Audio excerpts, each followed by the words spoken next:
ఇదిగోండి మన బియ్యము పప్పులు అన్నీ వేగిచ్చేసాను. తినేసెనగపప్పు మాత్రం వేగకూడదు. ఇదిగోండి బియ్యం ఎలా వేగించానో చూడండి. ఇలా వేగాలి, పచ్చి పచ్చిగా ఉండకూడదు. మంట సిమ్లో పెట్టుకొని ఇలా వేగించుకోవాలి. ఇదిగోండి పెసరపప్పు, ఇది మినపప్పు.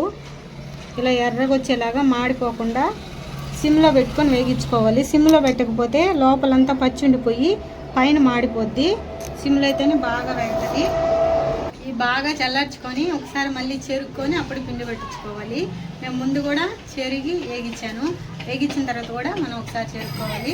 బాగా చల్లార్చి పిండి పట్టించుకోవాలి. ఇవి ఈరోజు మనం పిండి పట్టిలేకపోయినా ఇలాగే ఉంచేసి రేపైనా ఆడిచ్చి మురుకులు చేసుకోవచ్చు.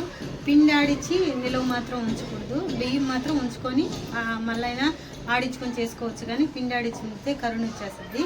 నేను నెక్స్ట్ వీడియోలో పిండి కలిపి చూపిస్తాను. ఉంటాయండి, బాయ్.